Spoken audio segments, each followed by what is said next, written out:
और ईरानी cargo ship पर अमेरिकी कब्जे का एक वीडियो सामने आया है। अमेरिकी हेलीकॉप्टर ने यूएसएस त्रिपोली युद्धपोत से उड़ान भरी और सीधे ईरानी कार्गो शिप के ऊपर पहुंचकर अमेरिकी ट्रूप्स को नीचे कार्गो शिप पर उतारा। ये जानकारी सामने आई है। इसके पहले जानकारी सामने आई थी, दावा किया गया था कि अमेरिका द्वारा इस नाकेबंदी के बीच में ईरानी कार्गो शिप को कब्जे में लिया गया और अब अमेरिका की तरफ से एक वीडियो जारी करके इसकी पुष्टि भी की गई। न्यूज़ 18 इंडिया पर एक्सक्लूसिवली ये तस्वीरें आपके सामने। ईरानी कार्गो शिप पर अमेरिकी कब्जे का ये वीडियो सामने आया है। अमेरिकी हेलीकॉप्टर ने यूएसएस त्रिपोली युद्धपोत से उड़ान भरी और सीधे ईरानी कार्गो शिप के ऊपर पहुंचा।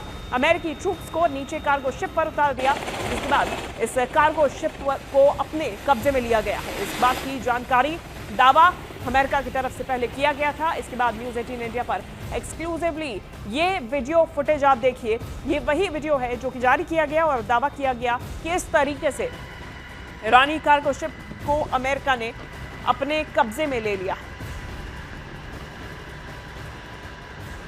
देखिए, ये यूएस ट्रूप्स हैं जो कि ईरानी कार्गो शिप पर उतरते हुए नजर आ रहे हैं। पहले यूएसएस त्रिपोली से उड़ान भरी अमेरिकी हेलीकॉप्टर ने और उड़ान भरने के बाद में सीधा ईरानी कार्गो शिप के ऊपर पहुंचकर अमेरिकी ट्रूप्स को नीचे कार्गो शिप पर उतार दिया। इससे पहले ईरानी कार्गो शिप पर हमले का एक वीडियो सामने आया था, जिससे अमेरिकी डिस्ट्रॉयर के जरिए ईरानी जहाज पर अटैक किया गया था। इसके इंजन रूम में फायरिंग हुई थी। जहाज को पहले चेतावनी दी गई थी, वो रुका नहीं। उस पर अमेरिका ने अटैक किया और अटैक के बाद जब ईरानी जहाज रुका तो उसके कुछ घंटे बाद उस पर कब्जे की कोशिश शुरू हुई। यूएसएस त्रिपोली युद्धपोत से अमेरिकी नेवी के पैराट्रूपर्स उड़े और फिर इन पैराट्रूपर्स को लेकर हेलीकॉप्टर ठीक ईरानी कार्गो शिप के ऊपर पहुंचा और जवानों को ईरानी शिप पर ड्रॉप किया गया और फिर इन पैराट्रूपर्स ने ईरानी जहाज को अपने कब्जे में ले लिया। इसकी पूरी तस्वीर, घटनाक्रम का पूरा वीडियो सामने आया है, जारी किया गया है। इससे पहले ईरानी कार्गो शिप पर हमले का एक वीडियो भी जारी किया गया था और अब पूरी तरीके से कैसे इस ऑपरेशन को चलाया गया और ईरानी कार्गो शिप को यूएस की तरफ से, नेवी की तरफ से कब्जे में लिया गया, उसका भी वीडियो सामने आया।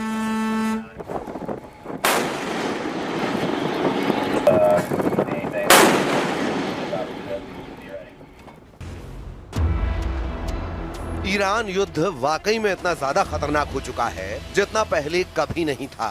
39 दिन में अमेरिका और इजराइल के तूफानी, खूनी और भीषण हमलों से तबाह ईरान को लेकर दुनिया भर के एक्सपर्ट यही मानकर चल रहे थे कि ईरान ने अमेरिका और इजराइल के सामने घुटने टेकने शुरू कर दिए हैं।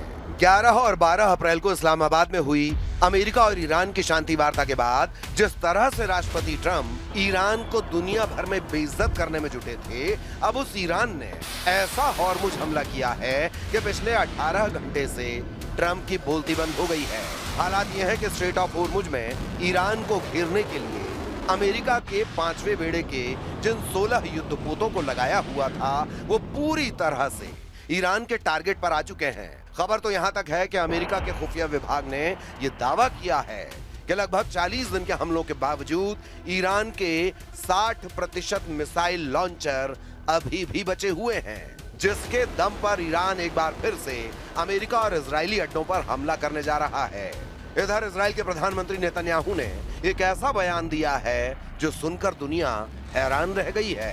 नेतन्याहू ने दावा किया कि अगर हम ईरान पर इस वक्त हमला नहीं करते तो ईरान परमाणु बम बना लेता और इजराइल का वजूद मिटा देता। नेतन्याहू ने यह बताने की कोशिश की है कि ईरान बहुत ही खतरनाक तैयारी कर रहा था, इसीलिए उस पर हमला हुआ है। फिलहाल ईरान ने साफ कहा है कि हम होर्मुज और ईरान के परमाणु मुद्दों को लेकर अमेरिका से तब तक जंग कर सकते हैं जब तक कि हम अपने दुश्मनों को कड़वी हार नहीं दे देते। ईरान का होर्मुज हमला शुरू, घिर गया अमेरिका का 5वां बेड़ा। ताजा रिपोर्ट्स के अनुसार ईरान की रिवॉल्यूशनरी गार्ड्स यानी आईआरजीसी ने होर्मुज को फिर से पूरी तरह कंट्रोल में कर लिया है। ईरान ने धमकी देते हुए कहा कि जब तक अमेरिका ईरानी बंदरगाहों की नौसैनिक नाकेबंदी नहीं हटाता तब तक कोई भी जहाज यहां से गुजर नहीं पाएगा। इस वक्त अमेरिकी नौसेना के 5वें बेड़े ने ईरान के खिलाफ समंदर में 3 घेरे बना दिए हैं ताकि ईरान को घुटनों पर लाया जा सके। लेकिन ईरान ने अब ऐसा पलटवार किया है जिसकी कल्पना अमेरिका ने नहीं की थी। अमेरिकी नौसेना के 5वें बेड़े यानी 5th फ्लीट ने 13 अप्रैल 2026 से ईरान के प्रमुख बंदरगाहों जैसे बंदर अब्बास, चाबहार और बुशहर की जो घेराबंदी शुरू की थी, अमेरिका ने ईरान के तटों को 3 स्तरों में बांटा है ताकि कोई भी ईरानी जहाज बाहर न निकल सके। पहली परत आउटर रिंग, विमान वाहक पोत यूएसएस अब्राहम लिंकन और उसके स्ट्राइक ग्रुप के युद्धपोत जो लंबी दूरी की मिसाइलों और विमानों से निगरानी कर रहे हैं। दूसरी परत मिडिल रिंग, अर्ली बर्ग क्लास के गाइडेड मिसाइल डिस्ट्रॉयर्स जो किसी भी संदिग्ध हलचल को रोकने के लिए तैनात हैं। तीसरी परत कोस्टल रिंग, मानव रहित समुद्री ड्रोन और छोटे पेट्रोल वेसल्स जो सीधे ईरान के बंदरगाहों के मुहाने पर नजर रखे हुए हैं। अब ईरान ने घेराबंदी को तोड़ने के लिए अपनी पारंपरिक नौसेना के बजाय असममित रणनीति का इस्तेमाल शुरू कर दिया है। ईरान ने इस अभेद्य घेरे को तोड़ने के लिए हमले के लिए मास्टर स्ट्रोक प्लान बना लिया है। मच्छर बेड़ा, ईरान के पास हजारों की संख्या में छोटी, तेज और फुर्तीली नावें हैं। ये नावें रडार की पकड़ में नहीं आती और चट्टानी गुफाओं में छिपी रहती हैं।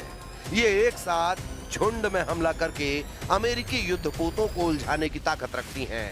कामिकेज और मरीन ड्रोन, ईरान ने शाहिद जैसे आत्मघाती ड्रोन और पानी के नीचे चलने वाले मरीन ड्रोन का इस्तेमाल शुरू किया है जो सीधे युद्धपोतों के सबसे कमजोर हिस्से जैसे प्रोपेलर या हल से टकराकर उन्हें नुकसान पहुंचा सकते हैं।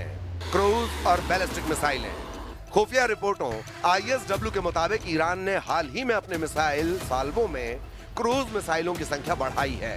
हज कासिम जैसी मिसाइलें जिनकी रेंज 1400 किलोमीटर है, गहरे समुद्र में खड़े अमेरिकी बेड़े को निशाना बना सकती हैं।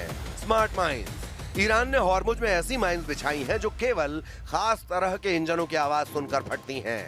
दावों के मुताबिक अमेरिकी सेंट्रल कमांड यानी सेंटकॉम ने जो 16 युद्धपोत ईरान को घेरने में लगाए वो अब ईरान के टारगेट पर आ चुके हैं और अब इसीलिए सिचुएशन रूम में ट्रंप ने टॉप कमांडर और जनरलों के साथ मीटिंग की है जिसमें ईरान पर बड़े हमले की तैयारी हो रही है। 60% मिसाइल लॉन्चर से हमले को तैयार ईरान।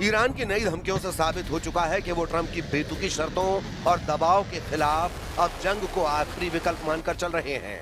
इसीलिए अब दावे होने लगे हैं कि 20 अप्रैल को पाकिस्तान के इस्लामाबाद में होने वाली अमेरिका ईरान की मीटिंग कैंसिल हो चुकी है। ये मीटिंग ऐसे वक्त कैंसिल हुई जबकि सीज फायर की डेडलाइन 22 अप्रैल को खत्म हो रही है। अब सवाल उठता है कि ईरान बातचीत के बजाय बारूद से फैसला करने पर उतारू क्यों है। इसके पीछे की सबसे बड़ी वजह यह है कि ईरान के मिसाइल बंकरों और पहाड़ियों पर अभी भी इतने ज्यादा घातक और भारी मात्रा में हथियार मौजूद हैं जो अमेरिका और इजराइल को कड़ी टक्कर दे सकते हैं।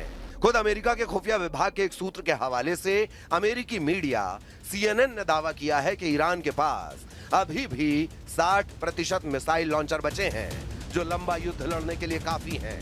ईरान ने अमेरिका इजराइल के साथ 2 हफ्तों के युद्ध विराम के दौरान युद्ध के अगले फेज की जमकर तैयारी की है। इन 2 हफ्तों के दौरान ईरानी सेना एक बार फिर से अपनी शक्ति को संभाल रही है। जरा देखिए पूरी खबर।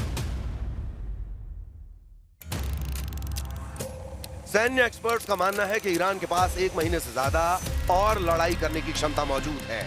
हालांकि अधिकारियों का यह भी कहना है कि ईरान के हथियारों के जखीरे का सही आकार अभी भी साफ नहीं है। इंटेलिजेंस के आकलन से उसकी बची हुई क्षमताओं का सिर्फ मोटा मोटा अंदाजा ही मिलता है।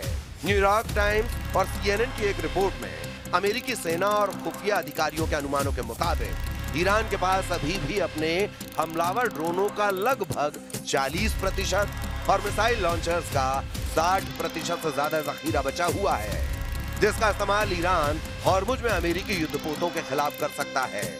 या फिर अगर युद्ध विराम के बाद फिर से तनाव भड़कता है तो इन हथियारों का इस्तेमाल किया जाएगा।